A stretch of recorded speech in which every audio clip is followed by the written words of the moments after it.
नमस्कार दोस्तों, स्वागत है आपका यूट्यूब चैनल पॉलिटिकल अलायंस में। एक लंबे समय अंतराल के बाद फिर हम आज आए हैं। वही जो अभी शेष बचा हुआ था हम लोग का टॉपिक उदारवाद। उदारवाद में हम लोगों ने उदारवाद के सिद्धांत पढ़े थे कि कैसे व्यक्तियों को आवश्यकता से अधिक स्वतंत्रता दिया जा रहा है या फिर राज्य को व्यक्ति के ऊपर सीमित शासन का अधिकार दिया जा रहा है। तो ये सब चीज़ हम लोग थ्योरी चीज़ें हम लोग पढ़ चुके थे और आज हम लोग देखेंगे उसका शेष भाग, बचे हुआ थोड़ा सा भाग, जिसका हम एक तरीके से कहेंगे कि उदारवाद का, लिबरलिज्म का हम लोग मूल्यांकन करेंगे। वो भी कुछ तर्कों के आधार पे, यानी कि कुछ ऐसे पॉइंट आएंगे जो उसके समर्थन में आएंगे, कुछ ऐसे लेखक, कुछ विद्वान ऐसे आएंगे जो उदारवाद का समर्थन करेंगे। कैसे समर्थन करेंगे? तो अपने तर्क के आधार पे बचाव के लिए समर्थन करेंगे कि उदारवाद में ऐसी स्वतंत्रता होनी चाहिए। कुछ नैतिक तर्क पे या फिर किसी भी तर्क पे अलग अलग विद्वान तरह तरह से अपना विचार देंगे। तो पिछले क्लास में हम लोगों ने जो भी पढ़ा उसका एक बार आप लोग एनालिसिस करिए। उसे करने के बाद से बचे हुए चीज़ों को आज हम लोग देखेंगे। तो चलते हैं पॉइंट पे। हम लोग देखेंगे कि इवैल्यूएशन ऑफ लिबरलिज्म अर्थात उदारवाद का मूल्यांकन। वो भी कैसे? तो defence of liberalism. Defence of liberalism का मतलब होता है उदारवाद के बचाव में तर्क, कि उदारवाद के समर्थन में कुछ तर्क। वो भी कौन सा तर्क? कुछ नैतिक चीज़ें, कुछ अन्य भी चीज़ें हम लोग देखेंगे। इसमें हम लोग पॉइंट वाइज कुछ चीज़ें देखेंगे। थोड़ा सा शॉर्ट में वीडियो है, बहुत लंबा नहीं जाएगा। उसके बाद हम दूसरी चीज़ें हम लोग देखते रहेंगे। पहले नंबर पर हमारा आएगा इथिकल।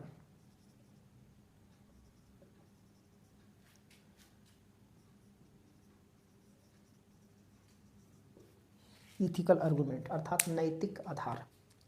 जॉन स्टुअर्ट मिल अर्थात जेएस मिल, कांट हैं, हमबोल्ट है ह्यूम। ये नैतिक आधार पे क्या बोलेंगे? इन लोगों का कहना है, इन्होंने उदारवाद का नैतिक आधार प्रस्तुत किया है और इन्होंने बताया है कि व्यक्ति का, कोई भी व्यक्ति अपना पूर्ण रूप से जो अपना विकास है वो तभी कर पाएगा जब उसे राज्य व्यक्तियों के ऊपर कम से कम हस्तक्षेप करे। इसका मतलब ये हुआ कि ऐसे समझें कि व्यक्ति है, ये व्यक्ति है, ये अपना पूर्ण विकास, अपना विकास तभी कर पाएगा जब इस पे राज्य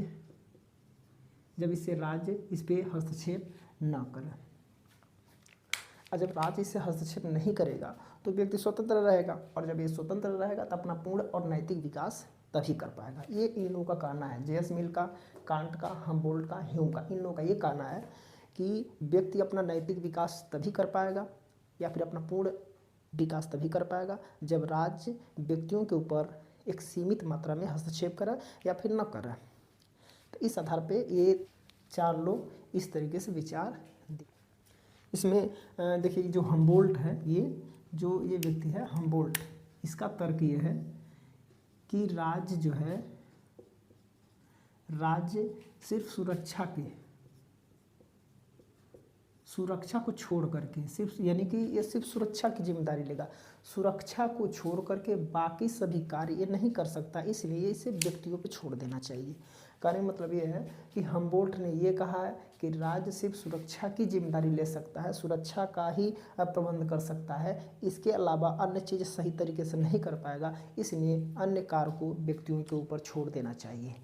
और इस तरीके से व्यक्ति स्वतंत्र होगा अपना काम करने के लिए, तो व्यक्तियों का उत्थान होगा, व्यक्तियों का विकास होगा। इस तरीके से इन लोगों का कहना है। ठीक है, आगे हम लोग देखेंगे तीसरे नंबर पे इकोनॉमिक।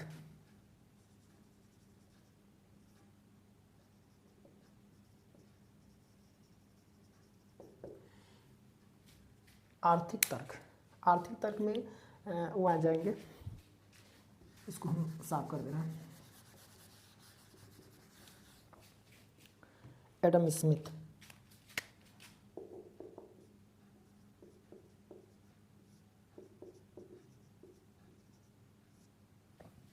इनका क्या कहना है, ये जो व्यक्ति हैं ये आर्थिक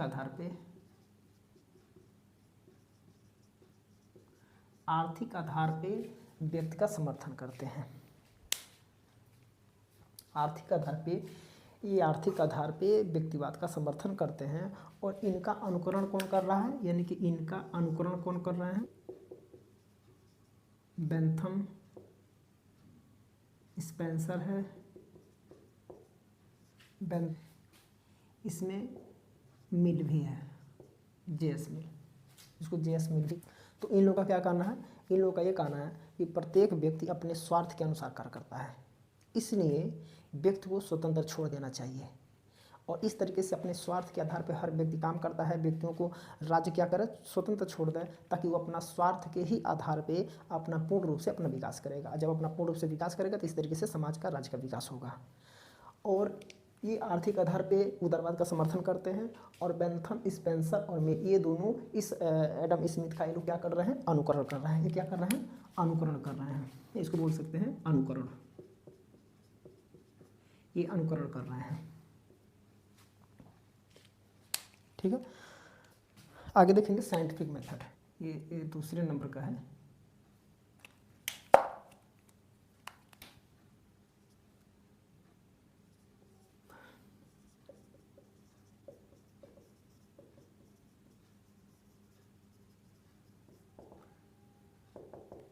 साइंटिफिक आर्गूमेंट यानी कि वैज्ञानिक तर्क।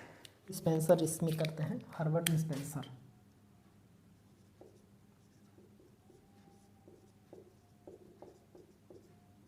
ये हर्बर्ट स्पेंसर है।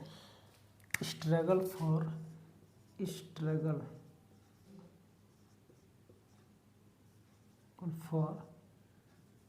एक्सिस्टेंस, स्ट्रगल फॉर एक्सिस्टेंस अर्थात इसको हो जाएगा जीवन संघर्ष। हर्बर्ट स्पेंसर, इन्होंने जीवितवाद या जीवन का संघर्ष या संघर्षों का जीवन इस तरीके से व्याख्या की है।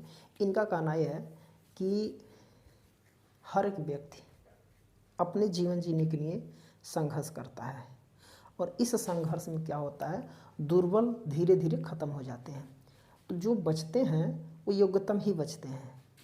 इनका कहना है साइंटिफिक मेथड में हर्बर्ट स्पेंसर ने स्ट्रगल फॉर एक्सिस्टेंस का सिद्धांत दिया है, यानी कि जीवन संघर्ष। और जीवन के संघर्ष में अपने अस्तित्व को बचाने के लिए, अपने जीवित रहने के लिए हर एक व्यक्ति क्या करता है, संघर्ष करता है। और इस संघर्ष में युद्ध हो सकते हैं, कुछ भी हो सकता है। तो उस संघर्ष में जो योग्य हैं, दुर्बल यानी कि जो बलवान हैं, जो योग्य हैं वही बच पाते हैं, बाकी जो दुर्बल होते हैं वो ख़त्म हो जाते हैं। इसका उदाहरण के तौर पे इन्होंने हर्बर्ट स्पेंसर ने भी बताया है कि जैसे जंगल में, वन में बड़े वृक्ष बच जाते हैं और छोटे वृक्ष धीरे धीरे वो ख़त्म हो जाते हैं।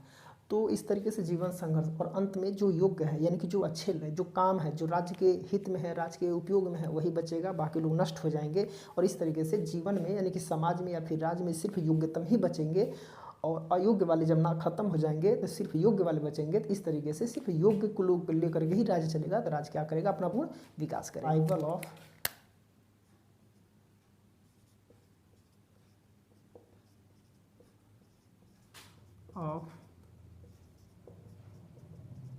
फिटेस्ट, योग्यतम को जीवित रखना।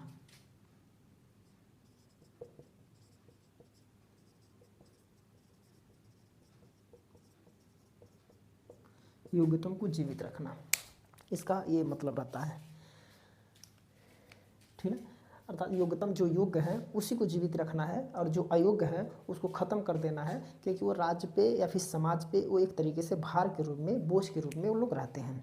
तो ये चीज़ है साइंटिफिक मेथड में। हर्बर्ट स्पेंसर ने इस तरीके से सिद्धांत दिया है कि जीवन का संघर्ष, अस्तित्व को बचाने के लिए जो संघर्ष होती है, इस संघर्षरत में जो दुर्बल होते हैं, जो कमजोर होते हैं, नष्ट हो जाते हैं, खत्म हो जाते हैं, और जो योग्य हैं, जो बलवान है, योग्य हैं, वही बच पाते हैं। ठीक है, तो इस तरीके से इन्होंने सिद्धांत दिया था।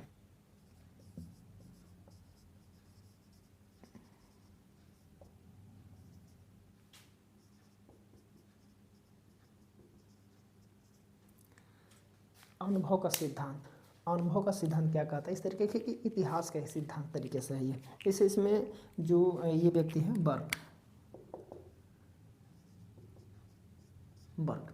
एक चीज़ें है अनुभव, अनुभव मतलब है ये वर्ग के अनुसार या फिर अन्य जो विद्वान है या फिर हम भी कर सकते हैं, दूसरे भी लोग कर सकते हैं, ये इतिहास से एक अनुभव लेते हैं। क्योंकि हम लोगों ने इतिहासों का अध्ययन देखा, इतिहासों का अध्ययन के आधार पर जब देखा है कि कोई भी राज्य जब व्यक्तियों के जब कभी भी कोई भी राज्य सामाजिक और आर्थिक, ध्यान सुनना है यहाँ पे सामाजिक, सोशल या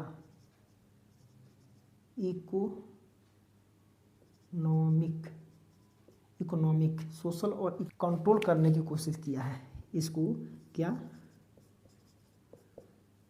कंट्रोल करने की कोशिश किया है, तो वो राज्य क्या हो गए हैं, नष्ट है। इन लोगों के अनुसार जब कभी भी इतिहास में, जब आज से नहीं अतीतों में कहीं भी किसी भी समाज में किसी भी राज्य में ये अनुभव हमारा कहता है, अनुभव आपका कहता है, अनुभव अन्य लोगों का कहता है कि जब कभी भी कोई भी राज्य या फिर कोई भी समाज जब व्यक्तियों के आर्थिक जीवन, सामाजिक जीवन को कंट्रोल करने की कोशिश किया है, तो राज्य अपने प्रयास में क्या हो गया है, असफल हो गया है।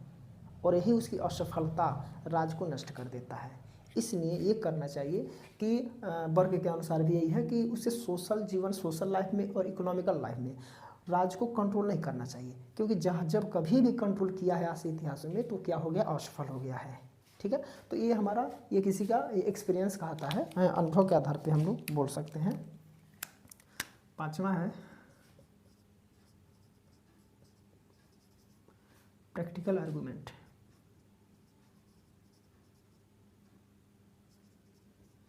प्रैक्टिकल अनुभव में ये चीज़ है कि राज्य जो ये स्टेट है, स्टेट बहुत सारे ऐसे कार्य करता है, बहुत सारे ऐसे वर्क है जो करने में क्या होता है, असफल हो जाता है। तो इसे ऐसे कार्य नहीं करना चाहिए। कुछ कार्य ऐसे हैं जो राज्य करने में असफल हो जाता है, तो उसे नहीं करना चाहिए। उसे क्या करना चाहिए, व्यक्तियों के ऊपर छोड़ देना चाहिए और व्यक्ति अपना स्वतंत्र रूप से करेगा। तो इस तरीके से व्यक्तियों के ऊपर छोड़ देने से राज्य के ऊपर भार कम हो जाएगा। और इतने आधार पर अगर हम लोग देखेंगे कि व्यक्तियों के ऊपर कम से कम हस्तक्षेप करना क्या कहलाएगा, एक तरीके से उदारवाद है। तो इस तरीके से हम लोग 5 आधारों पर हम लोग मूल्यांकन किए हैं। पहला है इथिकल आर्गूमेंट, नैतिक आधार, इकोनॉमिकल आर्गूमेंट, आर्थिक आधार पे जो एडम स्मिथ ने तर्क दिया है, साइंटिफिक मेथड में हर्बर्ट स्पेंसर ने दिया है कि योग्यतम का संघर्ष है, योग्यतम का जो विजय है, ठीक है। और इसमें आर्गूमेंट वर्क ने इस तरीके से चर्चा किया है, ठीक है। तो ये हमारा छोटा सा वीडियो था। आज हमारा ये उदारवाद इस तरीके से जो लिबरलिज्म है, ये चैप्टर पूरी तरह से समाप्त होते हैं। तो आएंगे फिर कभी नए टॉपिक पे, हो सकता है कि हम अगला टॉपिक समाजवाद स्टार्ट करें। तो हम आते हैं नेक्स्ट वीडियो में, तब तक के लिए